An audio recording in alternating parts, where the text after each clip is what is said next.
The Adventures of Sherlock Holmes by Sir Arthur Conan Doyle. Adventure 1. A Scandal in Bohemia. To Sherlock Holmes, she is always the woman. I have seldom heard him mention her under any other name. In his eyes, she eclipses and predominates the whole of her sex. It was not that he felt any emotion akin to love for Irene Adler. All emotions, and that one particularly, were abhorrent to his cold, precise, but admirably balanced mind. He was, I take it, the most perfect reasoning and observing machine that the world has seen. But as a lover, he would have placed himself in a false position. He never spoke of the softer passions, save with a jibe and a sneer. They were admirable things for the observer, excellent for drawing the veil from men's motives and actions. For the trained reasoner, to admit such intrusions into his own delicate and finely adjusted temperament was to introduce a distracting factor which might throw a doubt upon all his mental results. Grit in a sensitive instrument, or a crack in one of his own high-power lenses, would not be more disturbing than a strong emotion in a nature such as his. And yet, there was but one woman to him, and that woman was the late Irene Adler, of dubious and questionable memory. I had seen little of Holmes lately. My marriage had drifted us away from each other. My own complete happiness and the home-centered interests which rise up around the man who first finds himself master of his own establishment were sufficient to absorb all my attention, while Holmes, who loathed every form of society with his whole Bohemian soul, remained in our lodgings in Baker Street, buried among his old books, and alternating from week to week between cocaine and ambition, the drowsiness of the drug and the fierce energy of his own keen nature. He was still, as ever, deeply attracted by the study of crime, and occupied his immense faculties and extraordinary powers of observation in following out those clues and clearing up those mysteries which had been abandoned as hopeless by the official police. From time to time, I heard some vague account of his doings, of his summons to Odessa in the case of the Trepoff murder, of his clearing up of the singular tragedy of the Atkinson brothers at Trincomalee, and finally of the mission which he had accomplished so delicately and successfully for the reigning family of Holland. Beyond these signs of his activity, however, which I merely shared with all the readers of the daily press, I knew little of my former friend and companion. One night, it was on the 20th of March, 1888, I was returning from a journey to a patient, for I had now returned to civil practice, when my way led me through Baker Street.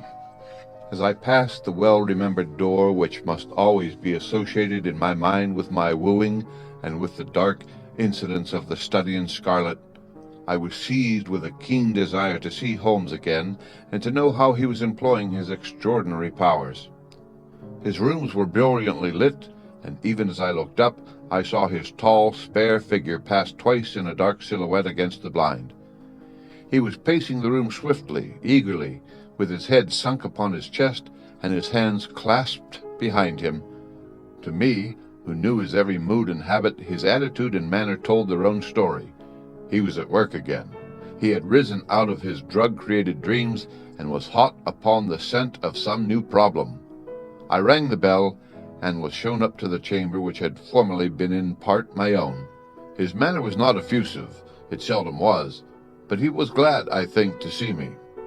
With hardly a word spoken, but with a kindly eye, he waved me to an armchair, threw across his case of cigars, and indicated a spirit case and a gasogene in the corner. Then he stood before the fire and looked me over in a singular introspective fashion. "Wedlock suits you," he remarked. "I think, Watson, that you have put on 7.5 pounds since I saw you." "7," I answered.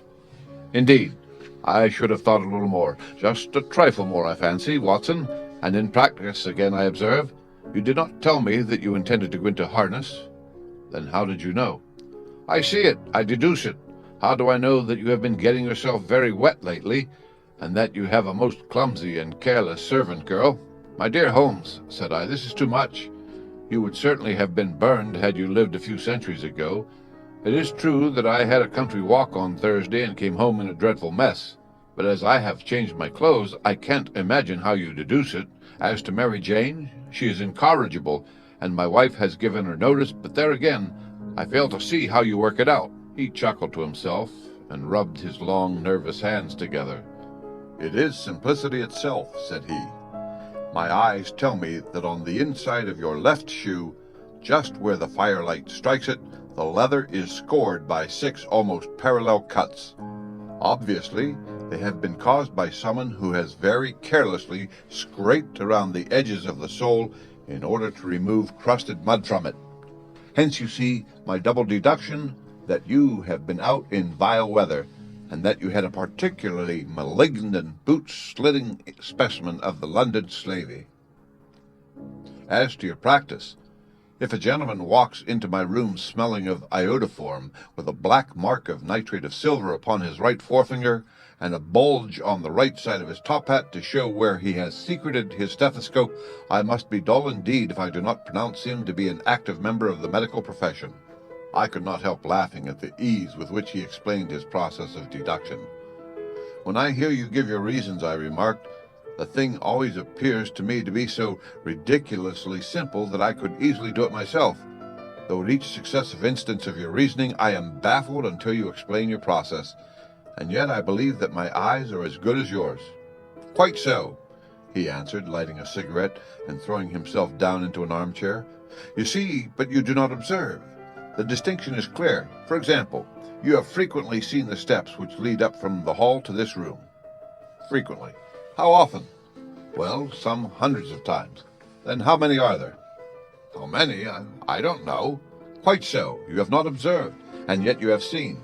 That is just my point. Now, I know that there are 17 steps because I have both seen and observed. By the way, since you are interested in these little problems, and since you are good enough to chronicle 1 or 2 of my trifling experiences, you may be interested in this. He threw over a sheet of thick, pink-tinted notepaper which had been lying open upon the table. It came by the late post, said he. Read it aloud. The note was undated and without either signature or address. There will call upon you tonight at 7:45, it said, a gentleman who desires to consult you upon a matter of the very deepest moment. Your recent services to one of the royal houses of Europe have shown that you are one who may safely be trusted with matters which are of an importance which can hardly be exaggerated. This account of you we have from all quarters received. Be in your chamber then at that hour, and do not take it amiss if your visitor wears a mask. This is indeed a mystery, I remarked. What do you imagine that it means? I have no data yet. It is a capital mistake to theorize before one has data. Insensibly one begins to twist facts to suit theories instead of theories to suit facts. But the note itself, what do you deduce from it? I carefully examined the writing and the paper upon which it was written. The man who wrote it was presumably well-to-do, I remarked, endeavoring to imitate my companion's processes. Such paper could not be bought under £0.50 a packet. It is particularly strong and stiff. Peculiar, that is the very word, said Holmes. It is not an English paper at all. Hold it up to the light.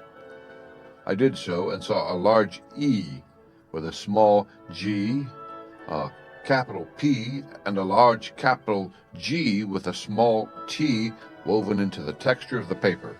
What do you make of that? Asked Holmes. The name of the maker, no doubt, or his monogram, rather. Not at all. The G with the small T stands for Gesellschaft, which is the German for company. It is a customary contraction like our CO period. Capital P, of course, stands for Papier. Now, for the EG. Let us glance at our Continental Gazetteer. He took down a heavy brown volume from his shelves. Eglo, Eglinitz. Here we are, Egria. It is in a German-speaking country in Bohemia, not far from Carlsbad.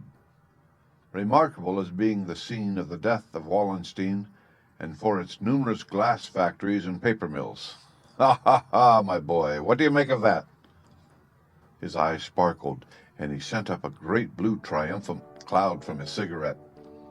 The paper was made in Bohemia, I said. Precisely, and the man who wrote the note is a German.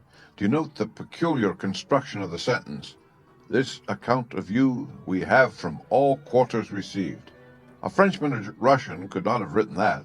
It is the German who is so uncourteous to his verbs. It only remains, therefore, to discover what is wanted by this German who writes upon Bohemian paper and prefers wearing a mask to showing his face. And here he comes, if I am not mistaken, to resolve all our doubts."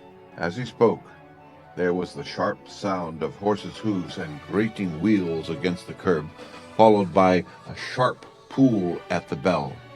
Holmes whistled. "A pair by the sound," said he. "Yes," he continued, glancing out of the window, "a nice little brougham and a pair of beauties. 150 guineas apiece. There's money in this case, Watson, if there is nothing else." "I think that I had better go, Holmes." "Not a bit, Doctor. Stay where you are. I am lost without my Boswell, and this promises to be interesting. It would be a pity to miss it." "But your client—" "Never mind him. I may want your help, and so may he. Here he comes. Sit down in that armchair, Doctor, and give us your best attention." A slow and heavy step, which had been heard upon the stairs and in the passage, paused immediately outside the door. Then there was a loud and authoritative tap. "Come in," said Holmes. A man entered who could hardly have been less than 6 feet 6 inches in height, with the chest and limbs of a Hercules. His dress was rich with a richness which would in England be looked upon as akin to bad taste. Heavy bands of astrakhan were slashed across the sleeves and fronts of his double-breasted coat, while the deep blue cloak which was thrown over his shoulders was lined with flame-colored silk and secured at the neck with a brooch which consisted of a single flaming barrel. Boots, which extended halfway up his calves and which were trimmed at the tops with rich brown fur, completed the impression of barbaric opulence which was suggested by his whole appearance. He carried a broad-brimmed hat in his hand, while he wore across the upper part of his face, extending down past the cheekbones, a black vizard mask, which he had apparently adjusted that very moment, for his hand was still raised to it as he entered. From the lower part of the face he appeared to be a man of strong character, with a thick, hanging lip and a long, straight chin suggestive of resolution pushed to the length of obstinacy. "You had my note?" he asked with a deep, harsh voice and a strongly marked German accent. "I told you that I would call." He looked from one to the other of us, as if uncertain which to address. "Pray take a seat," said Holmes. "This is my friend and colleague, Dr. Watson, who is occasionally good enough to help me in my cases. Whom have I the honor to address?" "You may address me as the Count von Kram, a Bohemian nobleman. I understand that this gentleman, your friend, is a man of honor and discretion, whom I may trust with a matter of the most extreme importance. If not, I should much prefer to communicate with you alone." I rose to go, but Holmes caught me by the wrist and pushed me back into my chair. "It is both or none," said he. "You may say before this gentleman anything which you may say to me." The Count shrugged his broad shoulders. "Then I must begin," said he, "by binding you both to absolute secrecy for 2 years. At the end of that time the matter will be of no importance. At present it is not too much to say that it is of such weight it may have an influence upon European history." "I promise," said Holmes. "And I. You will excuse this mask," continued our strange visitor. "The august person who employs me wishes his agent to be unknown to you, and I may confess at once that the title by which I have just called myself is not exactly my own." "I was aware of it," said Holmes dryly. "The circumstances are of great delicacy, and every precaution has to be taken to quench what might grow to be an immense scandal and seriously compromise one of the remaining families of Europe. To speak plainly, the matter implicates the great house of Ormstein, hereditary kings of Bohemia." "I was also aware of that," murmured Holmes, settling himself down in his armchair and closing his eyes. Our visitor glanced with some apparent surprise at the languid, lounging figure of the man who had been no doubt depicted to him as the most incisive reasoner and most energetic agent in Europe. Holmes slowly reopened his eyes and looked impatiently at his gigantic client. "If your Majesty would condescend to state your case," he remarked, "I should be better able to advise you." The man sprang from his chair and paced up and down the room in uncontrollable agitation. Then, with a gesture of desperation, he tore the mask from his face and hurled it upon the ground. "You are right," he cried. "I am the king. Why should I attempt to conceal it? Why indeed, murmured Holmes. Your Majesty had not spoken before I was aware that I was addressing Wilhelm Gottfried Sigismund von Ormstein, Grand Duke of Cassel-Felstein and hereditary King of Bohemia. You can understand, said our strange visitor, sitting down once more and passing his hand over his high white forehead. You can understand that I am not accustomed to doing such business in my own person. Yet the matter was so delicate that I could not confide it to an agent without putting myself in his power. I have come here incognito from Prague for the purpose of consulting you. Then pray consult, said Holmes, shutting his eyes once more. The facts are briefly these. Some 5 years ago, during a lengthy visit to Warsaw, I made the acquaintance of the well-known adventuress Irene Adler. The name is no doubt familiar to you. Can you look her up in my index, Doctor? Murmured Holmes, without opening his eyes. For many years he had adopted a system of docketing all paragraphs concerning men and things, so that it was difficult to name a subject or a person on which he could not at once furnish information. In this case, I found her biography sandwiched in between that of a Hebrew rabbi and that of a staff commander who had written a monograph upon the deep-sea fishes. Let me see, said Holmes. Born in New Jersey in the year 1858. Contralto. La Scala. Prima donna Imperial Opera of Warsaw. Yes. Retired from operatic stage. Living in London. Quite so. Your Majesty, as I understand, became entangled with this young person, wrote her some compromising letters, and is now desirous of getting those letters back. Precisely so. But how?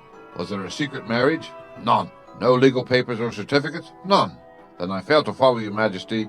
If this young person should produce her letters for blackmailing or other purposes, how was she to prove their authenticity? That is the writing. Pooh. Forgery. My private notepaper. Stolen. My own seal. Imitated. My photograph. Bought. We were both in the photograph. Oh, dear. That is very bad. Your Majesty has indeed committed an indiscretion. I was mad, insane. You have compromised yourself seriously. I was only Crown Prince then. I was young. I am but 30 now. It must be recovered. We have tried and failed. Your Majesty must pay. It must be bought. She will not sell. Stolen then. 5 attempts have been made. Twice, burglars in my pay ransacked her house. Once, we diverted her luggage when she traveled. Twice, she has been waylaid. There has been no result. No sign of it? Absolutely none. Holmes laughed. It is quite a pretty little problem, said he. But a very serious one to me, returned the king reproachfully. Very indeed. And what does she propose to do with the photograph? To ruin me. But how? I am about to be married, so I have heard, to Clotilde Lothman von Saxe-Meiningen, second daughter of the King of Scandinavia. You may know the strict principles of her family. She is herself the very soul of delicacy. A shadow of a doubt as to my conduct would bring the matter to an end. And Irene Adler threatens to send them the photograph, and she will do it. I know that she will do it. You do not know her, but she has a soul of steel. She has the face of the most beautiful of women and the mind of the most resolute of men. Rather than I should marry another woman, there are no lengths to which she would not go. None. You are sure that she has not sent it yet? I am sure. And why? Because she has said she would send it on the day when the betrothal was publicly proclaimed. That would be next Monday. Oh, then we have 3 days yet, said Holmes with a yawn. That is very fortunate. As I have 1 or 2 matters of importance to look into just at present, Your Majesty will, of course, stay in London for the present? Certainly. You will find me at the Langham under the name of the Count von Kram. Then I shall drop you a line to let you know how we progress. Pray do so. I shall be all anxiety. Then, as to money, you have carte blanche. Absolutely. I tell you that I would give one of the provinces of my kingdom to have that photograph. And for present expenses, the king took a heavy chamois leather bag from under his coat and laid it on the table. There are 300 pounds in gold and 700 in notes, he said. Holmes scribbled a receipt upon a sheet of his notebook paper and handed it to him. And Mademoiselle's address? He asked. In Drury Lodge, Serpentine Avenue, St. John Wood. Holmes took a note of it. "One other question," said he. "Was the photograph a cabinet?" "It was. And good night, Your Majesty, and I trust that we shall soon have some good news for you. And good night, Watson," he added, as the wheels of the royal brougham rolled down the street. "If you will be good enough to call tomorrow afternoon at 3 o'clock, I should like to chat this little matter over with you."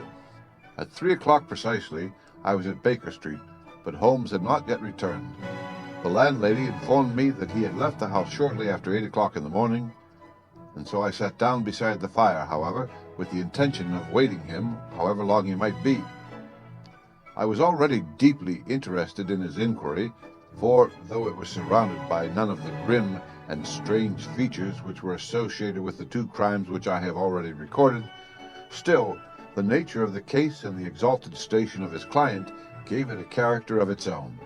Indeed, apart from the nature of the investigation which my friend had on hand, there was something in his masterly grasp of the situation and his keen, incisive reasoning which made it a pleasure to me to study his system of work and to follow the quick, subtle methods by which he disentangled the most inextricable mysteries.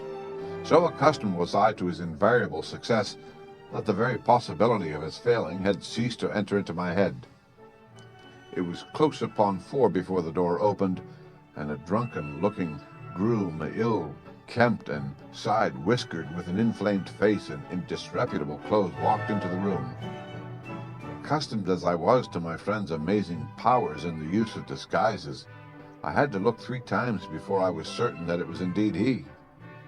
With a nod, he vanished into the bedroom, whence he emerged in 5 minutes, tweed-suited and respectable as of old. Putting his hands into his pockets, he stretched out his legs in front of the fire and laughed heartily for some minutes. "Well, really," he cried, and then he choked and laughed again until he was obliged to lie back limp and helpless in the chair. "What is it?" "It's quite too funny. I am sure you could never guess how I employed my morning or what I ended by doing." "I can't imagine.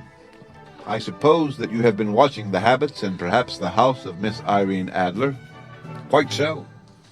But the sequel was rather unusual. I will tell you, however, I left the house a little after 8 o'clock this morning in the character of a groom out of work. There is a wonderful sympathy and freemasonry among horsey men. Be one of them, and you will know all that there is to know. I soon found Bryony Lodge. It is a bijou villa with a garden at the back, but built out in front right up to the road, 2 stories. Chublock to the door, large sitting room on the right side, well furnished, with long windows almost to the floor, and those preposterous English window fasteners which a child could open. Behind there was nothing remarkable, save that the passage window could be reached from the top of the coach house. I walked round it and examined it closely from every point of view, but without noting anything else of interest. I then lounged down the street and found, as I expected, that there was a mews in a lane which runs down by one wall of the garden.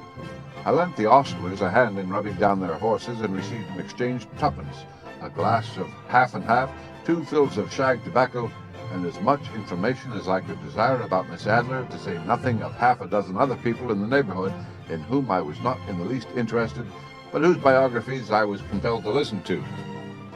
"And what of Irene Adler?" I asked.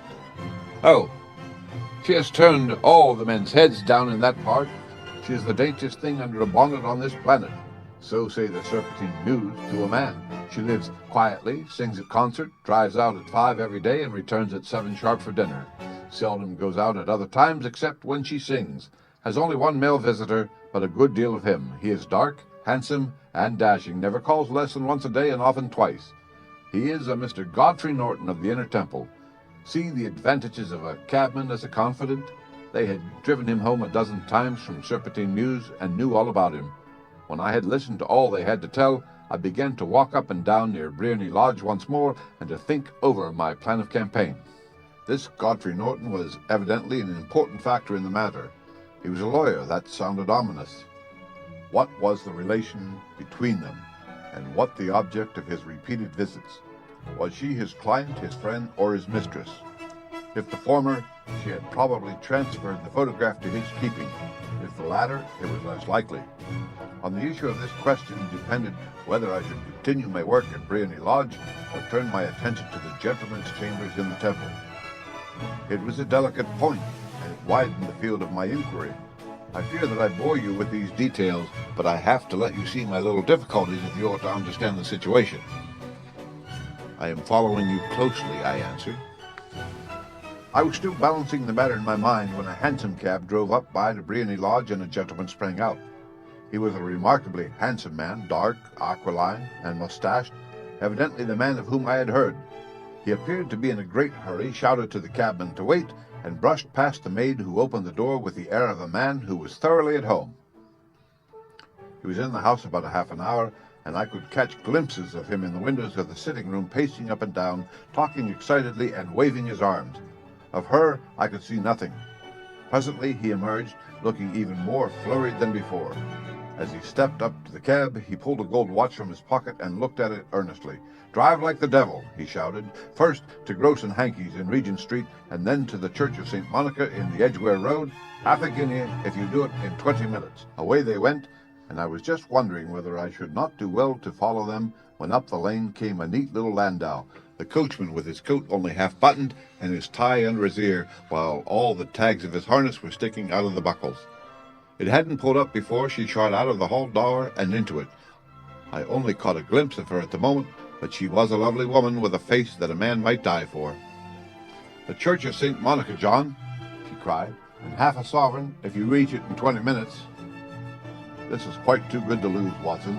I was just balancing whether I should run for it or whether I should perch behind her landau when a cab came through the street. The driver looked twice at such a shabby fare, but I jumped in before he could object. "The Church of St. Monica," said I, "and half a sovereign if you reach it in 20 minutes. It was 25 minutes to 12, and of course it was clear enough what was in the wind. My cabby drove fast. I don't think I ever drove faster, but the others were there before us. The cab and the landau with their steaming horses were in front of the door when I arrived. I paid the man and hurried into the church.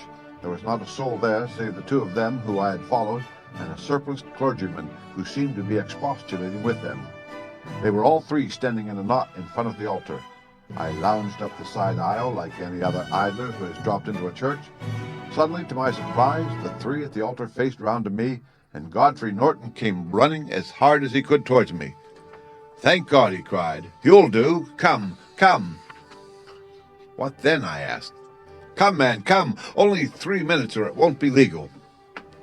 I was half dragged up to the altar, and before I knew where I was, I found myself mumbling responses which were whispered in my ear, and vouching for things of which I knew nothing, and generally assisting in the secure tying up of Irene Adler, spinster, to Godfrey Norton, bachelor. It was all done in an instant, and there was the gentleman thanking me on the one side and the lady on the other, while the clergyman beamed on me in front. It was the most preposterous position in which I found myself in life ever, and it was the thought of it that started me laughing just now. It seems that there had been some informality about their license, that the clergyman absolutely refused to marry them without a witness of some sort, and that my lucky appearance saved the bridegroom from having to sally out into the streets in search of a best man. The bride gave me a sovereign. I mean to wear it on my watch chain in memory of the occasion. "This is a very unexpected turn of affairs," said I. "And what then?" "Well, I found my plans very seriously menaced. It looked as if the pair might take an immediate departure, and so necessitate very prompt and energetic measures on my part.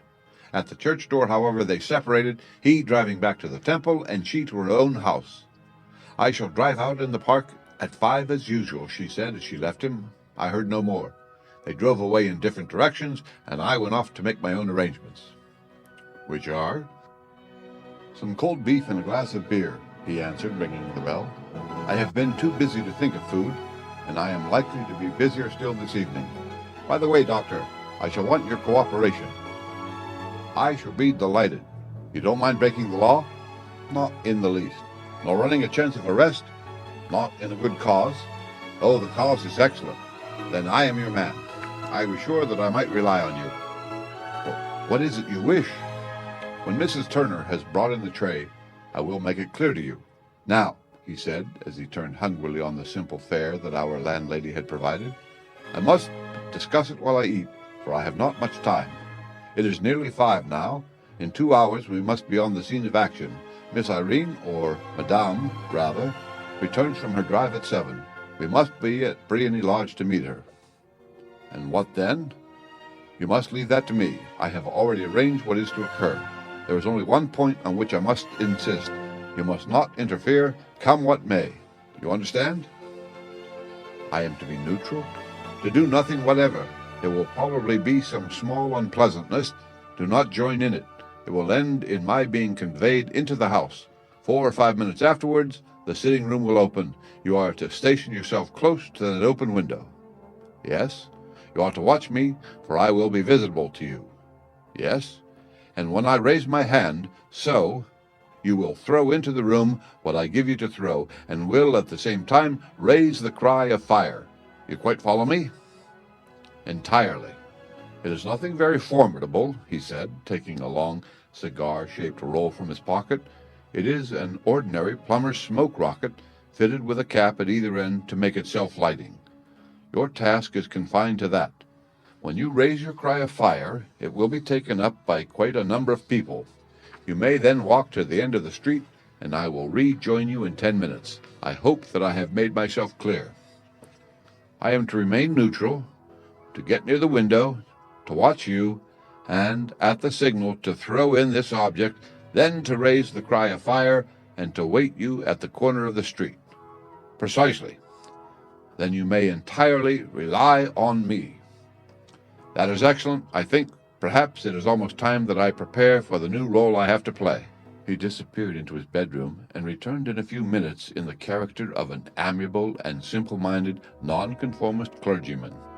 His broad black hat, his baggy trousers, his white tie, his sympathetic smile, and general look of peering and benevolent curiosity were such as Mr. John Hare alone could have equaled.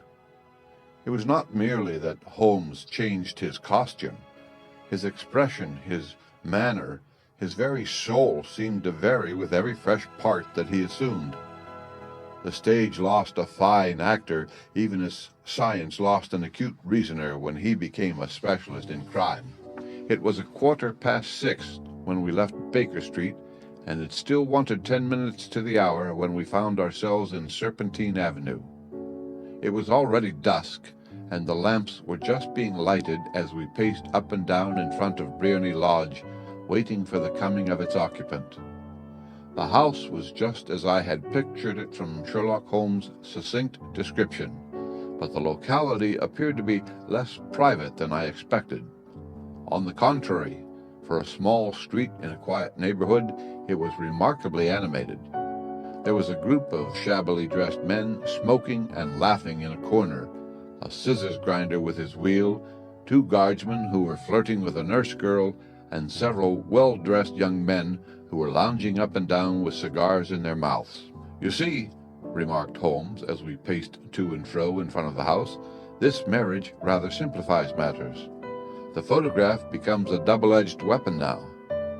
The chances are that she would be as averse to its being seen by Mr. Godfrey Norton as our client is to its coming to the eyes of his princess. Now the question is, where are we to find the photograph? Where indeed? It is most likely that she carries it about with her. It is cabinet size, too large for easy concealment about a woman's dress. She knows that the king is capable of having her waylaid and searched. 2 attempts of the sort have already been made. We may take it then that she does not carry it about with her. Where then? Her banker or her lawyer?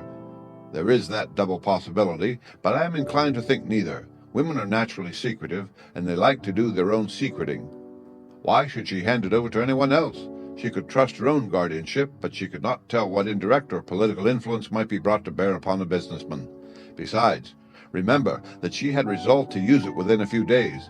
It must be where she can lay her hands upon it. It must be in her own house. But it has twice been burgled. Pshaw! They do not know how to look.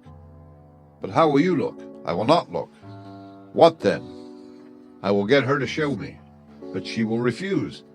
She will not be able to. But I hear the rumble of wheels. It is her carriage. Now carry out my orders to the letter." As he spoke, the gleam of the sidelights of a carriage came round the curve of the avenue. It was a smart little landau which rattled up to the door of Briony Lodge. As it pulled up, one of the loafing men at the corner dashed forward to open the door in the hope of earning a copper, but was elbowed away by another loafer who had rushed up with the same intention. A fierce quarrel broke out, which was increased by the two guardsmen who took sides with one of the loungers, and by the scissors grinder who was equally hot upon the other side.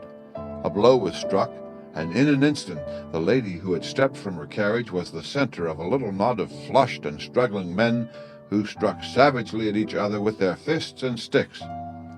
Holmes dashed into the crowd to protect the lady, but just as he reached her he gave a cry and dropped to the ground with the blood running freely down his face. At his fall, the guardsmen took to their heels in one direction and the loungers in the other, while a number of better-dressed people who had watched the scuffle without taking part in it crowded in to help the lady and to attend to the injured man. Irene Adler, as I will still call her, had hurried up the steps, but she stood at the top with her superb figure outlined against the lights of the hall, looking back into the street. "Is the poor gentleman much hurt?" she asked.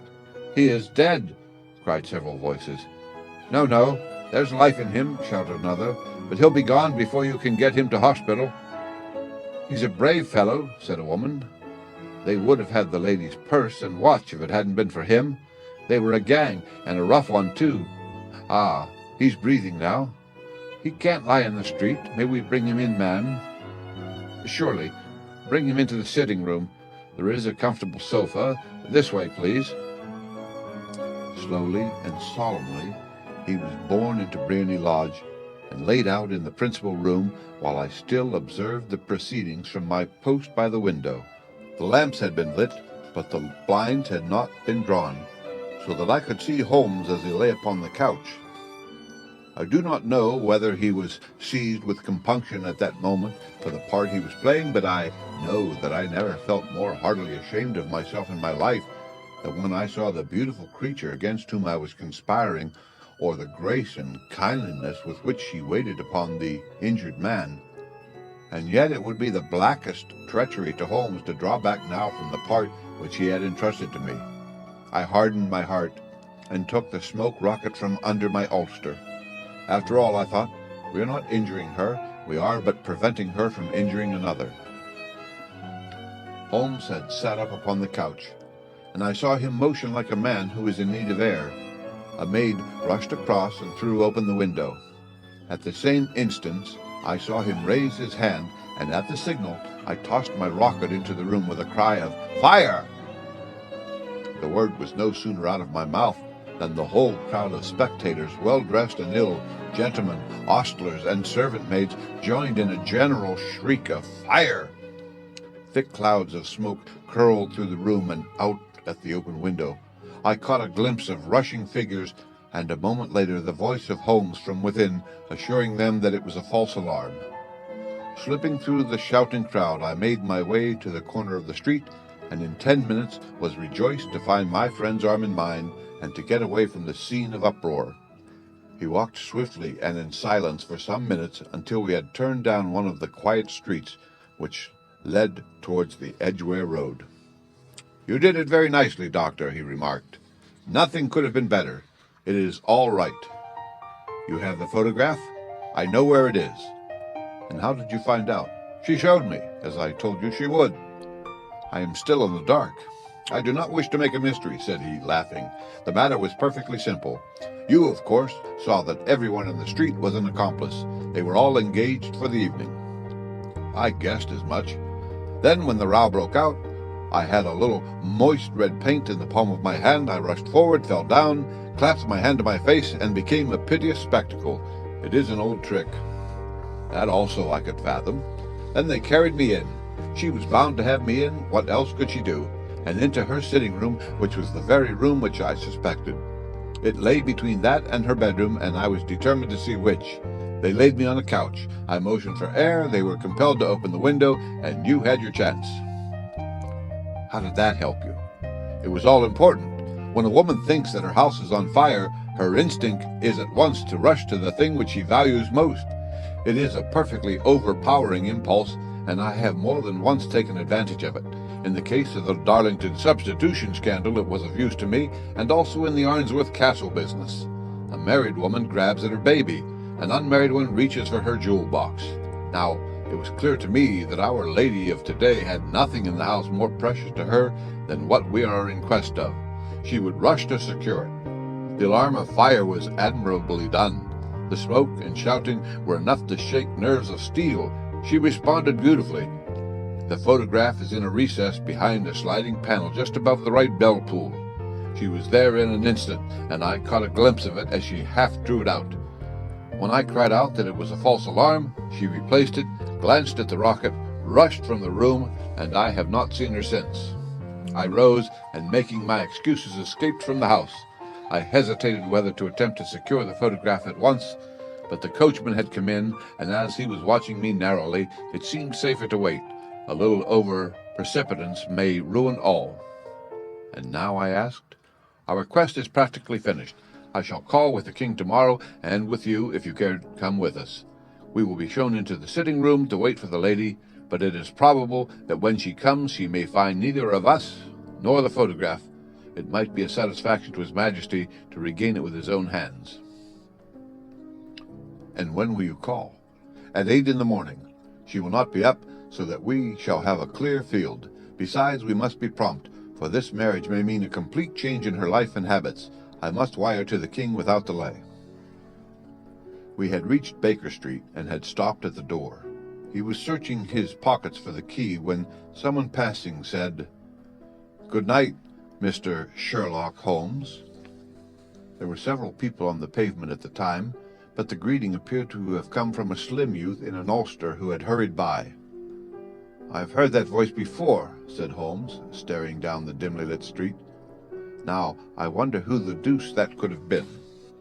I slept at Baker Street that night, and we were engaged upon our toast and coffee in the morning when the King of Bohemia rushed into the room. "You've really got it," he cried, grasping Sherlock Holmes by either shoulder and looking eagerly into his face. "Not yet." "But you have hopes?" "I have hopes." "Then come in. I am all impatience to be gone." "We must have a cab." "No, my brougham is waiting." "Then that will simplify matters." We descended and started off once more for Briony Lodge. "Irene Adler is married," remarked Holmes. "Married? When?" "Yesterday." "But to whom?" "To an English lawyer named Norton." "But she could not love him." "I am in hopes that she does." "And why in hopes?" "Because it would spare your Majesty all fear of future annoyance. If the lady loves her husband, she does not love your Majesty. If she does not love your Majesty, there is no reason why she should interfere with your Majesty's plan." "It is true, and yet, well, I wish she had been my own station. What a queen she would have made." He relapsed into a moody silence, which was not broken until we drew up in Serpentine Avenue. The door of Briony Lodge was open, and an elderly woman stood upon the steps. She watched us with a sardonic eye as we stepped from the brougham. "Mr. Sherlock Holmes, I believe," said she.